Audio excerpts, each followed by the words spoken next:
ओम भद्रं कर्णेभिः शृणुयाम देवाः भद्रं पश्येमाक्षभिर्यजत्राः स्थिरैरङ्गैः स्तुष्टवांसस्तनूभिः व्यशेम देवहितं यदायुः स्वस्ति न इन्द्रो वृद्धश्रवा स्वस्ति न पूषा विश्ववेदाः स्वस्ति नस्तार्क्ष्यो अरिष्टनेमि स्वस्ति नो बृहस्पतिर्ददातु। ओम शांति शांति शांति। आज के हमारे मुंडक हिंदी मिल जाता है सुबह से। अभी हम लोग मुंडक उपनिषद का मंत्र पढ़ेंगे। 4 दिन हम लोगों ने इसका संबंध, अनुबंध और आचार्य का संबंध भाषा, प्रार्थना, शांति पाठ ये सब पढ़ा। इससे हमारा मन तैयार हो गया है, ऐसा हम समझ लेंगे। और अब हम पहला मंत्र पढ़ते हैं। ओम ब्रह्मा देवानां प्रथमः संबभूव विश्वस्य कर्ता भुवनस्य भोक्ता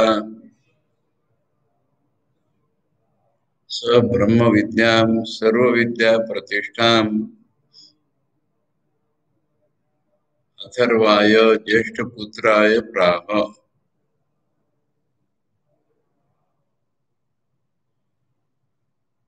ब्रह्मा, ब्रह्मा शब्द का क्या अर्थ होता है? सबसे बड़ा, बड़ा हुआ।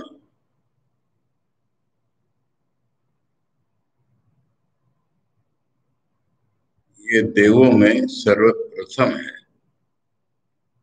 आचार्य इसका 2 प्रकार से अर्थ कर रहे हैं, ख्याल रखना चाहिए। देवताओं में प्रथम है, यानी देवता माने चेतन गुण प्रधान जो होते हैं वो देवता, या प्रकाशमान जो होते हैं वो देवता। अब इनमें सबसे अधिक प्रकाशमान ब्रह्मा है, क्योंकि समूचे विश्व का मन उसके पास है और स्थूलता उसमें है ही नहीं। स्थूलता देवताओं में भी नहीं, अगर मान लो तो देवताएं विशिष्ट विशिष्ट प्रकाश है। अग्नि देवता, वरुण देवता ये अपना अपना काम करते हैं, सब नहीं कर सकते। और ब्रह्मा के पास पूरा मन है विश्व का, इसलिए वो देवताओं में प्रथम है। वो संभव मैंने एक अर्थ ऐसा किया जाएगा, प्रथम संभव, सब देवताओं से पहले वो ही उत्पन्न हुआ। दूसरा अर्थ है कि सब देवताओं में वही बड़ा है। अब ये संभव शब्द का क्या अर्थ है? बभू मैंने उत्पन्न हुआ, सम लगा हुआ है, अच्छी तरह से उत्पन्न हुआ। तो अच्छी तरह से क्या उत्पन्न होता है? हम अपने पूर्व जन्म के असंपूर्णता के कारण, इच्छा वासनाओं के कारण, अपूर्ण वासनाओं के कारण we are compelled to take birth. हमें जन्म लेना ही पड़ता है विवश होकर के। ऐसे ब्रह्मा का नहीं है। ब्रह्मा तो परमेश्वर के पहला पुत्र है ना, यानी पहला रूपधारी। शरीर, स्थूल शरीर नहीं उसका, उसकी जरूरत भी नहीं है। तो हम देवता रूप में जब कल्पना करते तो हंस में बैठ के आता है वगैरह, वो सब ठीक है, किंतु वैश्विक मन है ना, वो भगवान से उत्पन्न हुआ ना, भगवान की अपनी इच्छा से उत्पन्न हुआ। भगवान के ऊपर हमारा कोई वश थोड़ी, हमारा या माया का या असंपूर्णता का तो कोई वश है ही नहीं भगवान के। जैसे हम अवतार के बारे में कहते हैं, ऐसा ब्रह्मा के बारे में कहा जा रहा है कि अवतार भगवान अपनी इच्छा से लेते हैं, दुनिया में जरूरत है समझ करके लेते हैं। अपने उनका कोई न स्वार्थ है न असंपूर्णता है जिसके कारण लेते हैं। ऐसा ही ईश्वर, ईश्वर माने अव्यक्त दुनिया के साथ जो है, पर ब्रह्म जो है, वो जो ब्रह्मा बनते हैं तो किसी के कंपल्शन में नहीं बनते। उनको कौन कंपेल कर सकता है? कोई बना ही नहीं हो सकता। तो सारी सृष्टि वही बनाएंगे। इसलिए ये अवतार जैसा वर्णन ये ब्रह्मा का हुआ। यानी अवतार कल्पना भी जब दी थी उपनिषदों के जमाने में, तब की ये बात है। अब हम अवतार को इतना समझने मानने लगे, इसलिए हम कहते हैं अवतार जैसा। नहीं तो अवतार को समझने के लिए ये चीज थी। ब्रह्मा कैसे उत्पन्न हुआ, उसको कोई, उसके पूर्व का जन्म है क्या, उसको कोई स्मरण, उसके संस्कार होते हैं क्या कोई? इसलिए ये बात है कि भगवान अपनी स्वेच्छा से किसी शरीर या पर्सनैलिटी को शरीर कहते हैं ना, यानी मन, विश्व का जो मन है वो ब्रह्म है, तो भगवान ने विश्व को मन धारण कर लिया, ये ब्रह्म है। यानी कहना यह है कि इसमें ज्ञान की कोई कमी ही नहीं है, इसमें अज्ञान का कोई लेश भी नहीं है। हमारा ज्ञान ढका हुआ है, इसलिए हमको जन्म लेना पड़ता है। इसका ज्ञान ढका हुआ ही नहीं है, फिर भी ये एक रूप धारण कर लेता है। ऐसे क्यों कि कोई क्यों ये चीज भगवान तक पहुंचती ही नहीं है। हम जब पूछते कि इस आदमी का जन्म क्यों हुआ, किसी भी चीज के बारे में दुनिया में जब हम क्यों पूछते हैं, तो कितनी ही चीजें इम्प्लाइड है उसमें। कोई ऐसा कारण होगा जिसके कारण वो बदल हुआ है उसमें। और कोई कारण होने के लिए तो उससे अलग कोई वस्तु होनी चाहिए, या फिर उसी के अनुसार ऐसे के अंश भाग होने चाहिए जो एक दूसरे पर कार्य करते हैं। इसलिए हमारा क्यों ये प्रश्न इतना इरेशनल, इतना गलत है भगवान के बारे में जब किया जाता है, तब भगवान ने सृष्टि क्यों की? अरे उनको कोई कंपल्शन है क्या, उनको कोई करवाने लगा है क्या? फिर भी क्योंकि, अरे फिर भी क्योंकि ये तुम्हारा प्रश्न माया का है। मायामय चीज में जो होती है वो किसी के कारण कुछ करती है, उनको क्या, क्यों का सवाल वहां नहीं पहुंचता ये क्या लगता। तो फिर जन्म कैसे हुआ? अपनी इच्छा से, स्वतंत्रता से। अब ऐसा जन्म तो हो गया उसका, वो क्या बना, वो विश्व से करता, वो दुनिया बनाएगा भी। अब यहाँ पर ब्रह्मा विष्णु महेश कल्पना नहीं है पुराणों की। जो बनाएगा तो उसी को वो रक्षण भी करेगा। विश्व से करता, भुवन से कोपता, शब्द बदल लिया, विश्व के बदले भुवन। जब विश्व बना लिया तो उसमें 14 भुवन बन गए, कितने भुवन बन गए, तो उन सबका रक्षण करता वही है। अभी डिस्ट्रॉय करने की बात आई नहीं है, इसलिए डिस्ट्रॉय बोला नहीं है यहाँ। अब उसने क्या किया,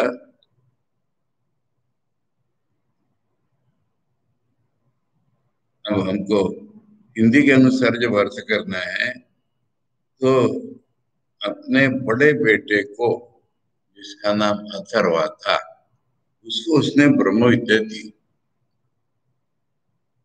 तो ब्रह्मा का बड़ा बेटा मैंने कौन होगा? अरे हम सारी दुनिया ब्रह्मा के बेटे ना।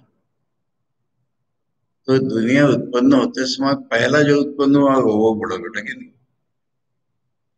हम लोग साधारणतः मनु को मानते हैं, मनु पहले भी थे, पर मनु बाद में भी आए, फिर हम मानव बने।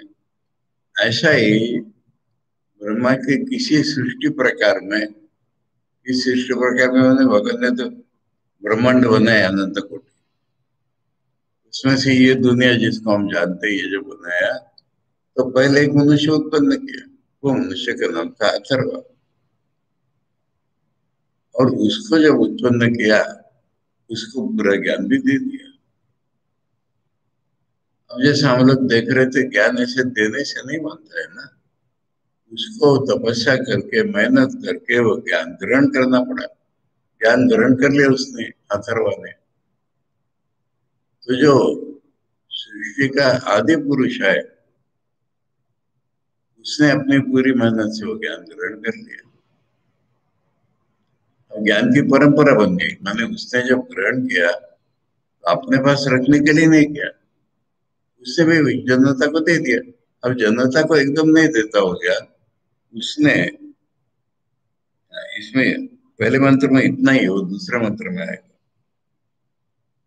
अब बीच में जो लाइन है ब्रह्म विद्या की स्तुति है, उसने क्या दिया उसको? ब्रह्म विद्या दी।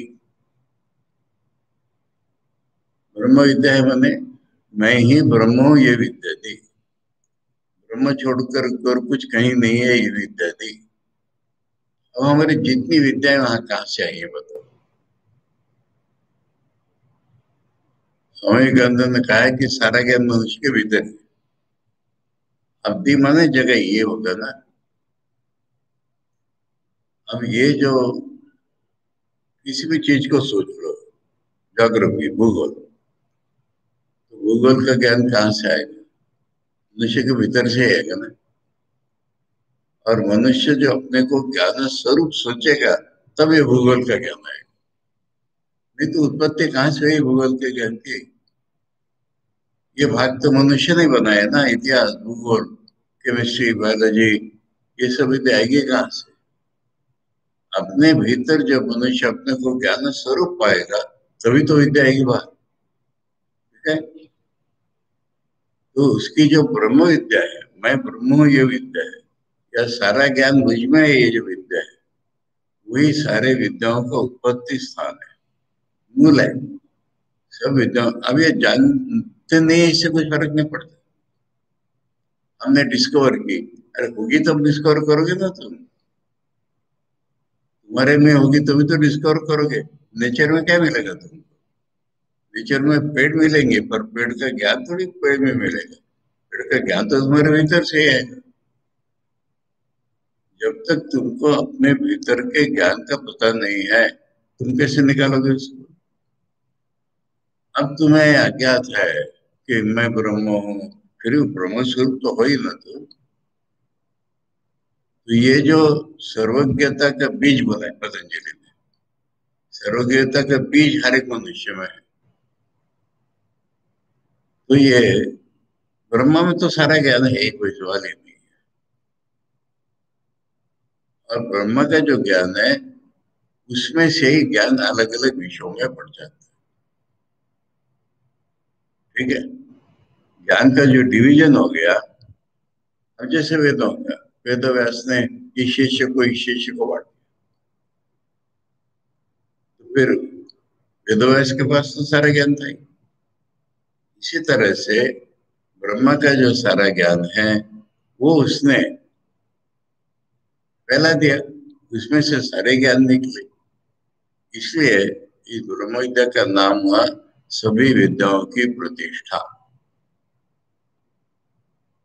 अब इसका दूसरा भी एक अर्थ है क्या? अरे सभी विद्याओं से क्या जाना जाता है? बॉटनी से पेड़ का तत्व जाना गया, क्या जाना तुमने? अंत में तो तुमको ब्रह्म को ही जानना है, अंत में तो तुमको ज्ञान का मूल ही जानना है। इसलिए अंत में किसी भी विद्या के द्वारा तुमको ब्रह्म ही जानना है। इस प्रकार से भी विद्या की प्रतिष्ठा होगी। सभी विद्याओं का मूल स्थान वही है और सभी विद्याओं की परिणति भी वही होनी चाहिए। ये क्यों बताया जा रहा है? ये सोचना है हर चीज। देखो हम लोगों ने जब अनुबंध सोचे थे, क्यों पढ़ना है हमने? इसी तरह से जो गुरु ज्ञान दे रहे हैं वो ऐसा क्यों कह रहे हैं, ये जब तक नहीं सोचते तब तो उसका अर्थ समझ में नहीं आता।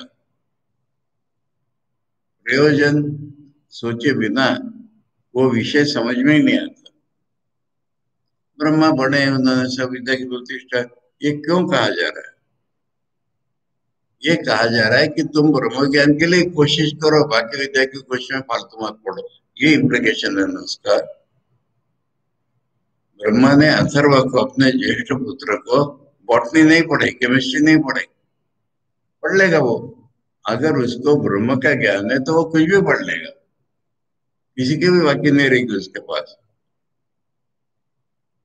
इसलिए ब्रह्म विद्या की जो महानता है उसको हमारे को बताने के लिए ये बताया जा रहा है कि ब्रह्म विद्या सर्व विद्या की प्रतिष्ठा है।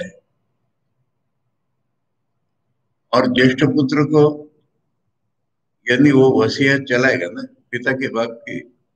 सबसे कीमती चीज जो है बड़े बेटे को दे दी जाती है, और सबसे कीमती चीज तो ब्रह्म विद्या है। ये इस पहले श्लोक का तात्पर्य अर्थ या भावार्थ गूढ़ार्थ हुआ। अब देखो आचार्य क्या कह रहे हैं। ब्रह्मा परिवृढ़ो यानी सबसे बड़ा हुआ। अब बड़ा मैंने साइज में बड़ा होने से नहीं चलता। ब्रह्मा सर्वव्यापी है वो तो ठीक है। ब्रह्म के बारे में तो यही कहते हैं सर्वव्यापी है ना, सबसे बड़ा। अभी जो ब्रह्मा है ये मोटा नहीं है सबसे। महान धर्म ज्ञान वैराग्य ऐश्वर्य ही। जो भी हम ईश्वर के अवतार के लक्षण लगाते हैं ना, ये ब्रह्मा के लक्षण। धर्म के विषय में सबसे बड़ा, ज्ञान के विषय में सबसे बड़ा, वैराग्य के विषय में सबसे बड़ा और ऐश्वर्य के विषय में सबसे बड़ा। अगर वैराग्य बिना ऐश्वर्य होगा ना तो रावण जैसा हो जाएगा। और वैराग्य है ऐश्वर्य नहीं है, हम जैसा भिखारी हो जाएगा। परंतु भगवान के पास पूरा वैराग्य भी है, पूरा ऐश्वर्य भी है। और वो जो कहेंगे वही तो धर्म हो रहा है ना। धर्म तो है ही उनमें मूलतः, अधर्म तो कभी है ही नहीं उनमें। उतना ही ज्ञान है। तो धर्म ज्ञान वैराग्य और ऐश्वर्य के बारे में सबसे बड़ा, ये बड़ा हुआ का अर्थ हुआ। महान शब्द है जो है ना, इसका बाद में पढ़ो तो समझ में आएगा। धर्म ज्ञान वैराग्य ऐश्वर्य ही महान। अब इससे अगला शब्द भी पढ़ सकते हो, संस्कृत की रचना वैसे। वैराग्य ऐश्वर्य सर्वान अन्यान अतिशेते इति। इनके बारे में सबसे बड़ा हुआ है, ये बात है। अतिशेते माने सबके पार चला गया है।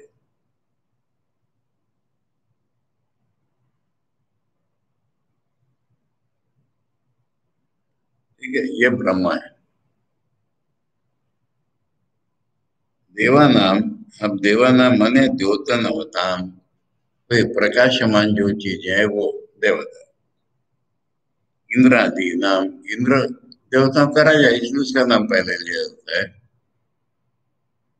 आदि बताया, इंद्र जिनका आदि है या इंद्र इत्यादि। प्रथमो गुण प्रधान सन, वो जो ब्रह्मा शब्द में ही जो अर्थ है इसी को प्रथम हमें बताया कि गुणों के बारे में सबसे पहला है वो।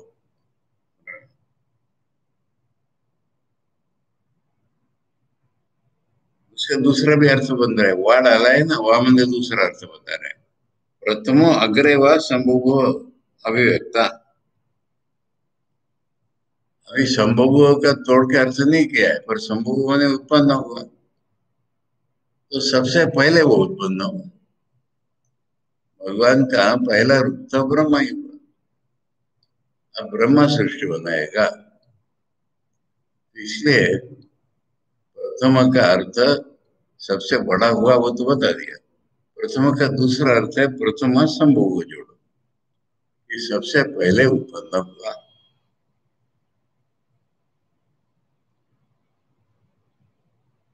अभिव्यक्ता उत्पन्न हुआ मतलब कोई भी उत्पन्न हुआ मैंने क्या होता है, एक महत्व की बात है छोटी। माँ को ये बेटा हुआ, माँ ने उसको उत्पन्न नहीं किया है। अरे वो तो जीव है अनादिकाल से, पर कहाँ था हमको दिख नहीं रहता, अब दिखने लगा, ये है बस। उत्पन्न हुआ का अर्थ अभिव्यक्त हुआ। पूरी दुनिया उत्पन्न हुई माने नाम रूप बीजभूत थे वो प्रकट हो गए। अव्यक्त से व्यक्त होना ही उत्पन्न होना है। नई चीज नहीं बनती, कुछ नई कैसे बनेगी, है नहीं वो कैसे बनेगी। तो इसलिए ये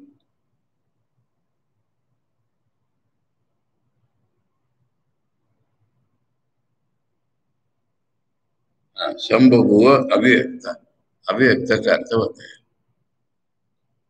अब संभव संबभूव में जो संबभूव है उसका अर्थ, इसको, इस वाक्य को ऐसा है, वाक्य का ऐसा ट्रांसलेशन नहीं कर पाओगे क्योंकि वह डाल करके उसका डबल मीनिंग होता है। वह प्रथमा संबभूव, अब संबभूव मैंने सम क्यों बभूव वो अब बताएंगे। संबभूव मैंने सम्यक स्वातंत्रेण इति अभिप्राय, सम्यक रीति से माने स्वतंत्रता से ही।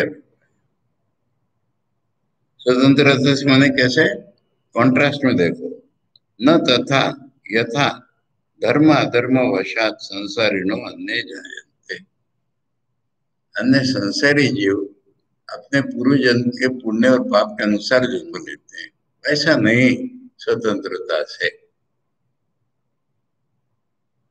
मनुस्मृति से उन्होंने इसके लिए एक सपोर्ट निकाला, यो असौ अतीन्द्रियो अग्राह्य इत्यादि, इंद्रियों से परे है वो, हाथ से पकड़े नहीं सकते, मतलब स्थूल ऑब्जेक्ट नहीं है वो, अच्छी तरह से जन्म हो गया उसका।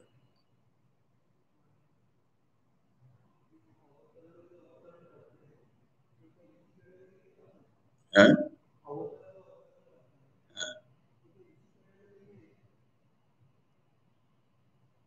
फर्क इतना है कि ब्रह्मा का स्थूल शरीर नहीं है, अवतार स्थूल शरीर क्या थे, इतना ही फर्क है। नहीं तो वही ईश्वर जो है वो अपनी स्वतंत्रता से उत्पन्न होता है, उसको कौन कंपेल करेगा, ईश्वर ही आते हैं ना। तो अवतार को समझने के लिए ब्रह्मा, अब हमको अवतार मालूम है इसलिए हमने ब्रह्मा को अवतार से समझा।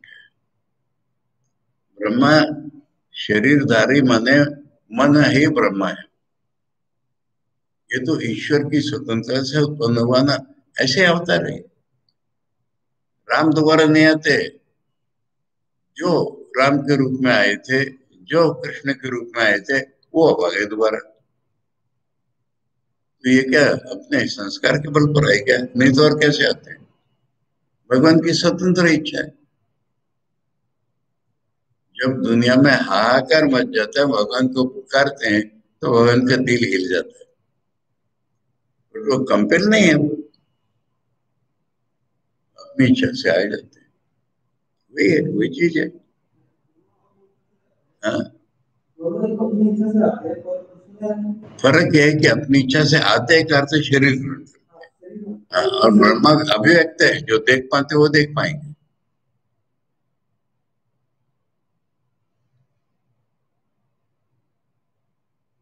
अब उसका वर्णन, विश्वस्य सर्वस्य जगता कर्ता उत्पादय, सारा जगत ब्रह्मा ही बनाएगा, ब्रह्मा ने बना लिया।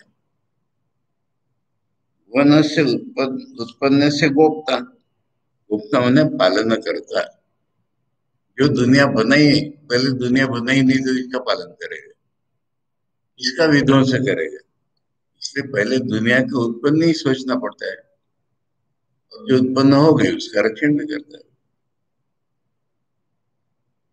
इति विशेषणम ब्रह्मणो विद्या स्तुते, ब्रह्म की, ब्रह्म की जो विद्या है उसकी स्तुति के लिए ये भी आचार्य बता रहे क्यों ऐसा करें, क्यों ऐसा करें। इसमें ऐसे ब्रह्मा ने विद्या दी है, वो जो सारी दुनिया का उत्पत्ति कारण है, जो सारी दुनिया का रक्षक है, उसने ये विद्या दी है, इसलिए विद्या की महत्ता बताने के लिए ब्रह्मा का वर्णन किया गया, ब्रह्म गुरु का, से एवं प्रख्यात महत्व ब्रह्मा, तो ये ब्रह्मा के महत्व प्रसिद्ध हो गया।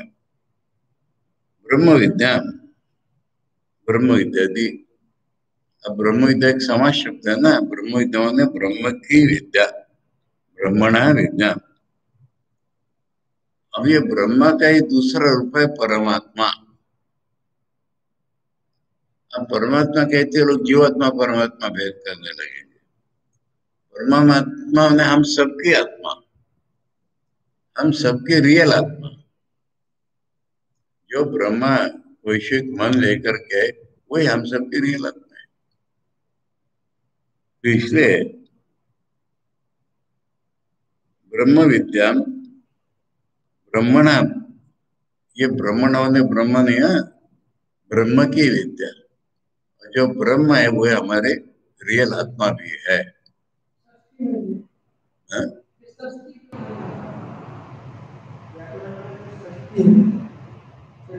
हाँ, ब्रह्मणा विद्या, ब्रह्म के बारे में विद्या। उसमें फर्क नहीं पड़ेगा, ब्रह्म होगा तो भी ब्रह्मण ही हो जाएगा। ब्रह्मणा विद्या परमात्मनो विद्या ब्रह्म विद्या, ये ब्रह्म विद्या शब्द का अर्थ हुआ।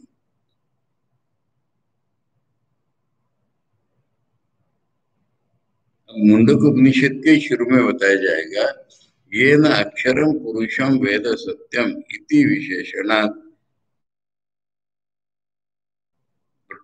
ये इसका अर्थ।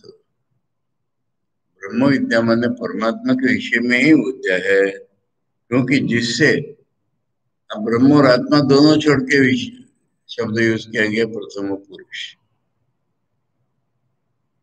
अब यहाँ पर वो मंत्र बता ही देना पड़ेगा जो मैं हमेशा बताता रहता हूँ कि तीन नाम है उसके, ब्रह्म आत्मा और ईश्वर, ये तीन नाम है उसके। दुनिया का सत्य क्या है? ब्रह्म। हमारा सत्य क्या है? आत्मा। दुनिया को चलाता कौन है? ईश्वर। इसलिए वही घूम घूम करके बताए जा रहे हैं कि जिसमें अक्षरम पुरुषम जो है, सत्य जो है, वो उसका एक नाम सत्य हो गया, एक नाम अक्षर पुरुष हो गया। वो जिससे जानी जाती है तो वो तो परमात्मा विषय होगी, परमात्मा विषय ही सा। अब ब्रह्म विद्या का दूसरा भी एक अर्थ हो सकता है,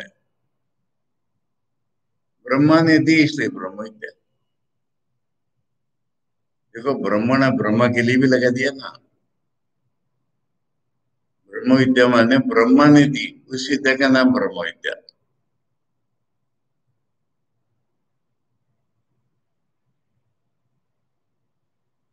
ब्रह्मणा वहां अग्रज है ना, अग्रज माने हम सबका बड़ा भाई है ना, बड़ा भाई ने बापों का बाप, पहले जन्म हुआ ना ब्रह्मा का, उसने ये विद्या दी है। बृहदारण्यक उपनिषद में गुरु परंपरा बताई जाती है, यहाँ से हमने उससे ज्ञान पाया, उसने उससे पाया, उसने उससे पाया, अंत में ब्रह्मा। फिर कहेंगे ब्रह्मा तो स्वयं हुआ, ऐसा कह के छोड़ देते। मैं ब्रह्मा ने किससे पाया है पूछने की जरूरत नहीं, तो उसने बताई हुई ब्रह्म विद्या। हम उस ब्रह्म विद्या को सर्व विद्या प्रतिष्ठा, आचार्य के जो स्टेलीय पदभाष्य कहते हैं ना, एक एक शब्द का भाष्य करते चले जाएंगे, फिर वाक्य पूरा करने के बाद कुछ कनेक्शन बताना है, फर्क बताना है, तब बताएंगे। तो ब्रह्म विद्या जो है वो सर्व विद्या प्रतिष्ठा, इसके द्वार से बता रहे थे। सर्व विद्या अभिव्यक्ति हेतुत्वा, सारी विद्या जो प्रकट हुई है उसके मूल में ब्रह्म विद्या है, आधारभूत उसकी समझ लो ब्रह्म विद्या है। ज्ञान का नाम ही ब्रह्म है, विद्या है ना, और उसी के अलग अलग रूप होकर के मनुष्य के मन से निकली सारी विद्या।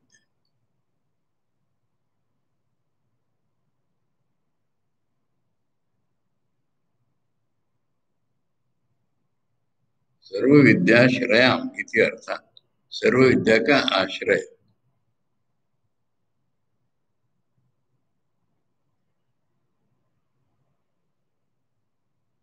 उदाहरण से समझेंगे, नहीं तो नहीं समझ में आएगा। स्वामी विवेकानंद का लेक्चर हुआ हार्वर्ड यूनिवर्सिटी में वेदांत फिलोसफी। उसके बाद प्रश्नोत्तर में वहां के प्रोफेसर पूछे आपको केमिस्ट्री का ज्ञान है क्या? स्वामी जी अगर वहां पे इरिलेवेंट मत पूछो तो कहेंगे स्वामी जी अज्ञानी है इसलिए। अच्छा, स्वामी जी ने केमिस्ट्री कितनी पढ़ी होगी? मैट्रिक इंटर में जितनी पढ़ी होगी।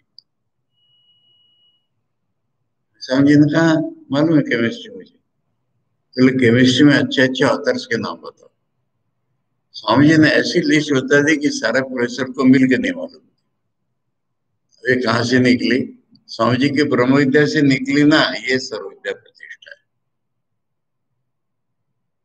जिसके पास ब्रह्म विद्या है उसका अचानक कुछ नहीं रहा है, जरूरत होने पर प्रकट होता है।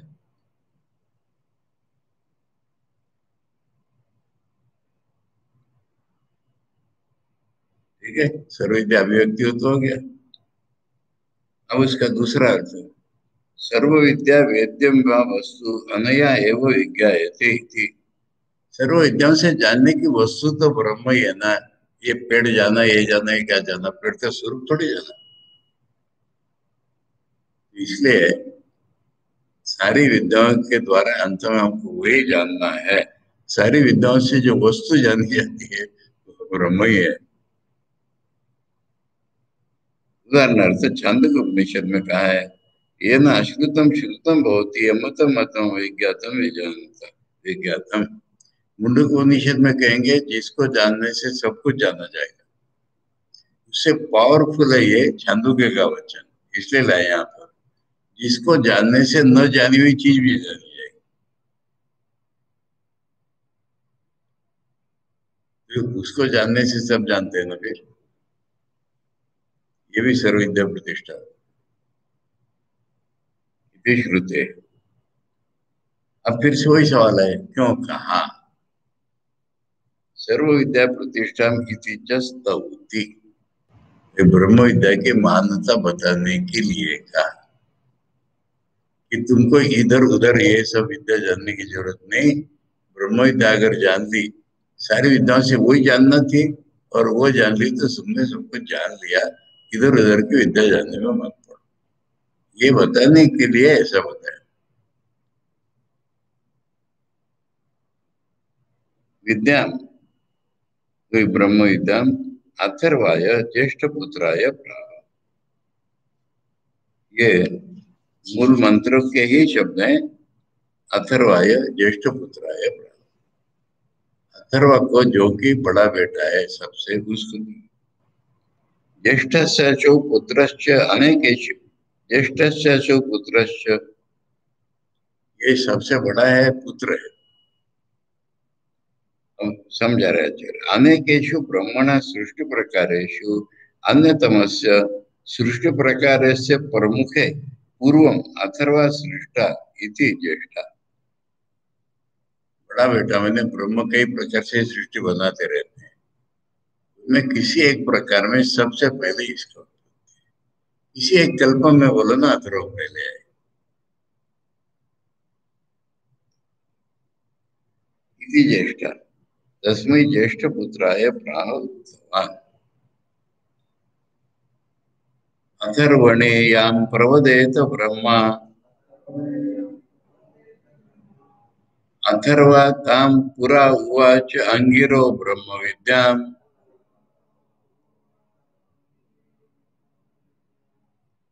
स भारद्वाजाय सत्यवहाय प्राह। भारद्वाजो अंगिरसे परावराम। इसको अगर हम ख्याल से देखेंगे, ब्रह्मा तो ब्रह्मा देवलोक में, अथर्वा का भी हमको पता नहीं, उसने अंगिरा को बताई, मैंने कुछ हम समझने की एक लाइनेज बन रही है। अब उसके बाद सरने वाला नाम लिया है, मैंने ऐतिहासिक हो गया ये। भरद्वाज के बेटे, भरद्वाज कुलोत्पन्न सत्यवाह को सिखाई, मैंने एक हिस्टोरिकल फैक्ट हो गया। उसने फिर अपने शिष्य को सिखाया, अंगिरा को। तो अथर्वा, अब अथर्वा ने क्या सिखाएगा? जो ब्रह्मा ने इसको विद्या सिखाई थी वही विद्या, वही ब्रह्म विद्या, वही सर्व प्रतिष्ठा विद्या, वो अथर्वा ने, यहाँ देखो बोला है ना पूरा, पूरा मैंने सृष्टि के प्राक्काल में वही ब्रह्म विद्या अथर्वा ने तब अंगी को बताई, सिखाई। फिर अंगी उतना महान है, उसने उतने तपस्या कि उसने वो जान ली, उसने ग्रहण कर लिया अपना हृदय खोल करके। अब उसके पास भरद्वाज कुलोत्पन्न सत्यवाह है, भारद्वाज कुल सबसे पुराना है। भारद्वाज किसका नाम होता है मालूम है आजकल? नहीं। जो ब्राह्मण अपना कौन सा वंश है नहीं जानते या खाली ब्राह्मण इतना बताना चाहते हैं वो भारद्वाज कहलाते हैं। जैसे नामों में शर्मा लगाने से ब्राह्मण हो जाता है।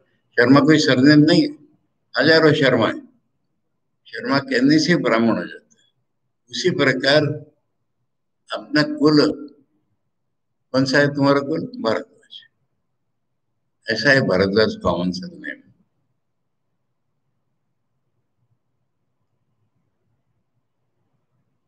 ठीक है। हाँ? हाँ, शांडिल्य पर्टिकुलर गोत्र है। शांडिल्य वाशिष्ठ पर्टिकुलर गोत्र है। पर्टिकुलर गोत्र है, तुम्हें याद नहीं है या नहीं बताना है तो कहोगे मैं भारद्वाज। अरे भारद्वाज सरनेम पंजाब से लेके मद्रास तक सब जगह है। इसलिए सभी जगह ये प्रथा है भारद्वाज को। मैं इसलिए कह रहा हूँ कि कौन सा भारद्वाज लाए। जो भी किसी के बेटे थे ना, वो किसी कुल में उत्पन्न थे ना, सत्यवाद और भारद्वाज। वैसे भारद्वाज की नॉन ग्लोरी क्या हम जानते हैं? रामचंद्र जी को जिन्होंने अवतार रूप में जान लिया था उनमें प्रधान भारद्वाज है। और एक बता दूं,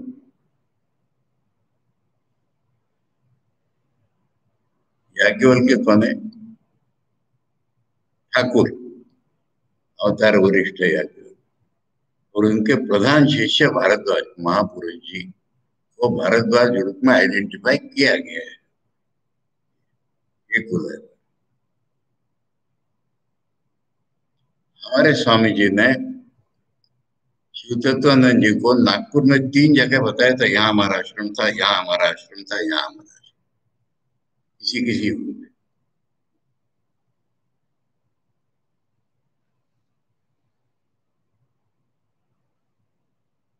ये भारद्वाज। थोड़ा ज्यादा नहीं पढ़ना इसमें गूढ़ विद्या में, परंतु मुझे मालूम है ये इसलिए होता हूँ।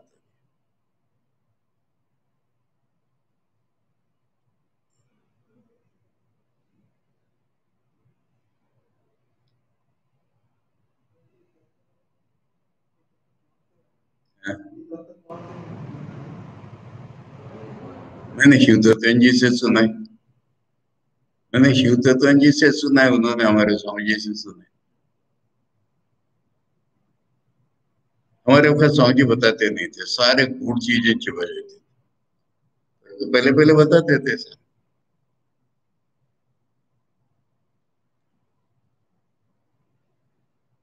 खैर छोड़ो। अब ये भरद्वाज कुलोत्पन्न सत्य है, इसको बताया। अब उसने अंगिरा, ये दो नाम एक जैसे हैं पर अलग अलग है। पहला अंगिरा जो नाम आया वो अंगिको इस अर्थ में, और अंगिरसे माने अंगिरा को। अंगी को और अंगिरा को। अथर्ववेद का दूसरा नाम क्या है मालूम है? अथर्ववेद का दूसरा नाम क्या है या पूरा नाम क्या है मैं पूछू? अथर्व अंगिरस ये नाम है।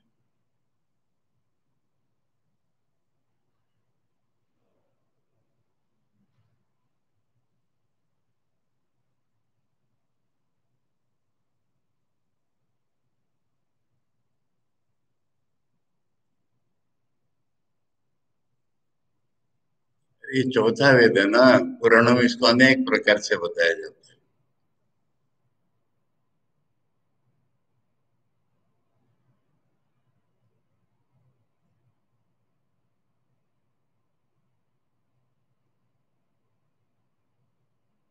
पुराणों की गप होता है। ये जो देवों के देव महादेव एक सीरियल टीवी में चला था बहुत समय। और उसमें दक्ष प्रजापति, दक्ष के दरबार में सब कुछ है जो चाहता है। तो ये तीनों वेदों के क्या था वहां पर है। कोई चौथा है, मेरे पास ज्ञान है, राम कैसे मानेंगे? उनको कहाँ से मिला?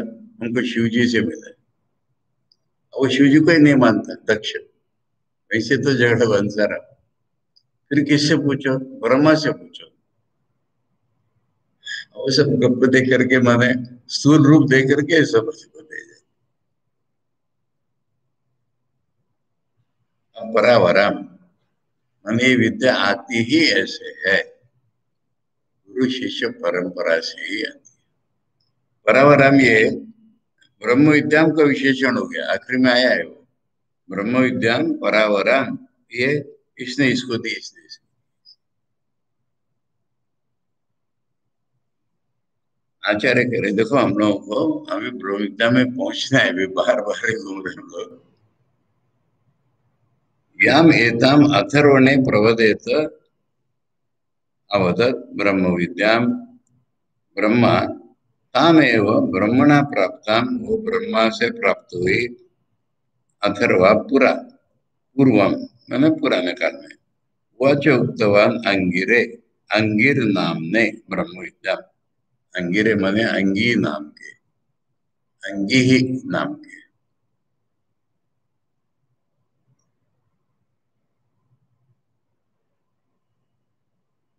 सच अंगी ही भारद्वाजाय भरद्वाज गोत्राय, सत्यवाहाय सत्यवाह नाम है। भरद्वाज गोत्र का सत्यवाह नाम था। प्राह प्रोक्तवान, भारद्वाजो वही सत्यवाह जो है वो अंगिरस से स्वशिष्याय पुत्र है वह। अभी अंगिरस भरद्वाज का पुत्र है या शिष्य है, ये हमको समझ में नहीं आ रहा है यहाँ पर, इसलिए कोई भी हो सकता है।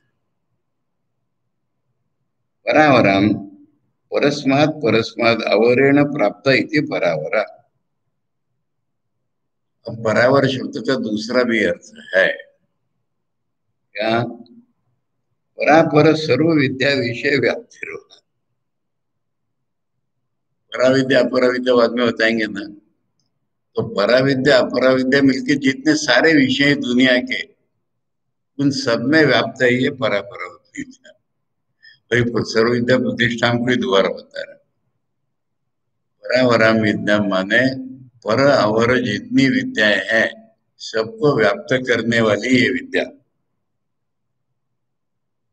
ताम परावराम अंगिरस से प्राह इति अनुषंगा, इसको संबंध परावरम बाद में आया कि उसको अंगिरस से प्राह ऐसे जोड़ना है।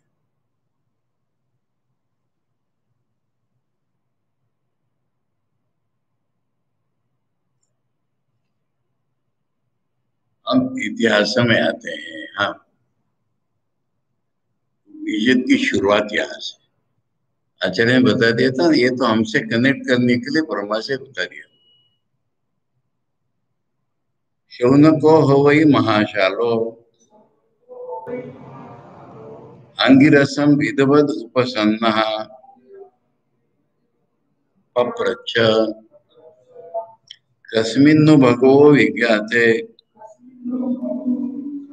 सर्वमिदं विज्ञातम भवति इति। अब ये पुरानी बातें तो हम जानते ही नहीं है, पर अब तो ऐतिहासिक बातें आ गई ना, इसलिए दो शब्द डाला है। ये तो मालूम ही है ना, शौनक नाम के महागृहस्थ थे। ये महागृहस्थ से हम क्या अर्थ समझते हैं? महान माने कैसे महान? एक तो अच्छे सक्सेसफुल गृहस्थ कहेंगे, अच्छा जमीन जमा जोरू जाता रुपया सब कुछ है इनके पास, पर इससे खाली महान नहीं होते। अगर धर्म पूर्वक कोई गृहस्थ का आचरण करता है तब उसका विकास होता है। देखो, दुनिया में धर्म पूर्वक रहना आसान है ही नहीं।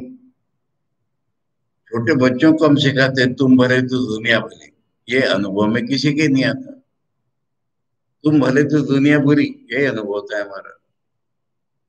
अब इसलिए हम भी अगर दुनिया के साथ बह गए तो हम खत्म हो गए। दुनिया कितनी भी बुरी, हम भले ही रहेंगे, इसमें संघर्ष उत्पन्न होता है। गुरु के घर से पढ़ के आया, उसकी इच्छा वासना, इसीलिए तो शादी की ना उसने। शादी करके गृहस्थ हो गया। ये गृहस्थ धर्म का जो पालन करेगा, ये गृहस्थ धर्म का पालन करेगा। तो इससे मैं और एक चीज बता देता हूँ। यहाँ तो महागृहस्थ होना है। हमारे यहाँ कहते हैं ब्रह्मचर्य आश्रम, गृहस्थाश्रम, वानप्रस्थाश्रम, संन्यास आश्रम। आश्रम शब्द का अर्थ क्या है? लिख लो तुम लोग डेफिनेशन, मेरे गुरुजी की बताई हुई डेफिनेशन। जिसके आश्रय में रहकर हम परमात्मा प्राप्ति के लिए कोशिश करते हैं, पूर्णत्व की प्राप्ति के लिए, जो भी बोलो, उसको आश्रम कहा जाता है। जिसके आश्रय में रह करके हम परमात्मा प्राप्ति के लिए कोशिश करते हैं, उसको आश्रम कहा जाता है।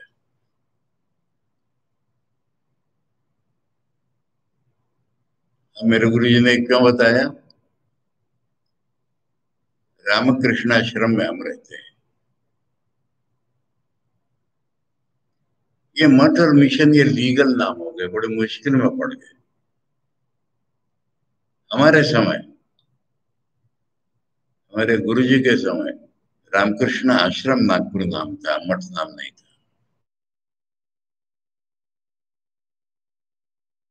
बहुत से लोग अपने अपने को रामकृष्ण आश्रम कहने लगे, फिर फर्क ही नहीं पड़ता है। अब ओरिजिनल स्वामी जी ने बेलूर मठ बनाया था, रामकृष्ण मठ बनाया, इसलिए उसी के ब्रांच है करके अपना अपना नाम बदलो। और किसी किसी नहीं बदला, हम नहीं बदल सकते, ऐसे भी रह गए कोई। परंतु नागपुर में तो हमारे गुरु जी नहीं थे, सदाशिव महाराज थे, उन्होंने मान लिया, इसलिए रामकृष्ण मठ नागपुर। अच्छा, आश्रम नाम कहाँ पर है अभी बताओ? मिशन के आश्रम है।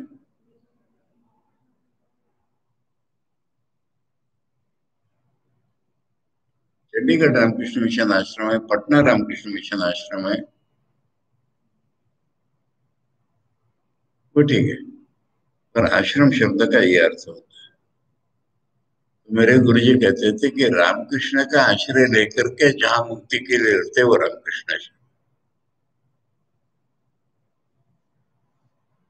ठाकुर ने बोला ना, गृहस्थ किले किले के भीतर से लड़ना। किला माने आश्रय। तो अभी ये महागृहस्थ थे, माने इन्होंने अच्छे धर्म पूर्वक पैसा कमाया था या बड़े हुए थे। इसमें संघर्ष उत्पन्न होता है, नहीं तो विकास नहीं होता है। और इस विकास के कारण उनमें इवोल्यूशन हो गया। जब इवोल्यूशन हो गया तो उनके मन में एक प्रतीति आ गई। क्या प्रतीति आ गई? हम इस प्रश्न को भीतर से पढ़ रहे हैं। क्या प्रतीति आ गई? अरे सब में तो कोई कॉमन रियलिटी है, ये प्रतीति है। ये उनको किसी ने सिखाई नहीं है। उन्होंने संघर्ष पूर्वक जो जीवन जिया है, उसके कारण भीतर का ब्रह्म भाव जग रहा है। अब इसको अच्छी तरह नहीं जान पा रहे वो।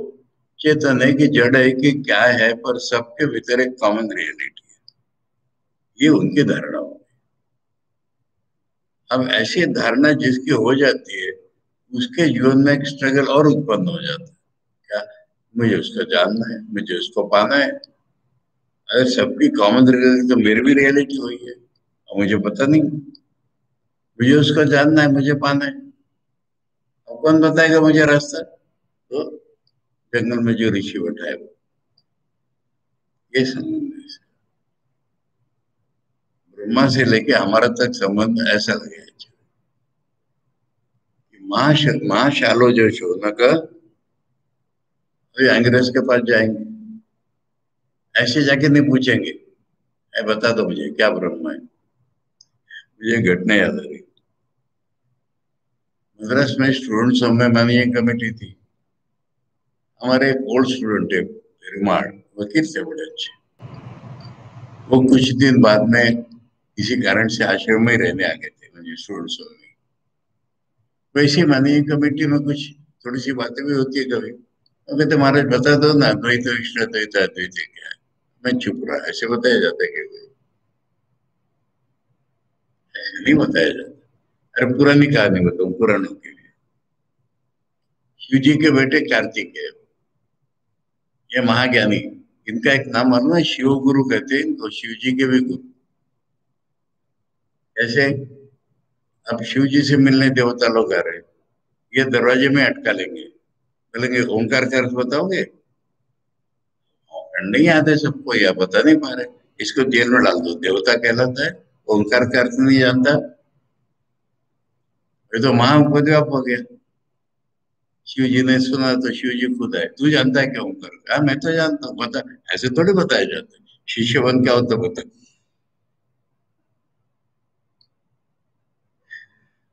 तो फिर उनको शिष्य का रूप धारण करना पड़ा या शिष्य बन के आना पड़ा, बताओ ओंकार का अर्थ। तो उसने बता दिया, इसलिए शिव जी का भी करती।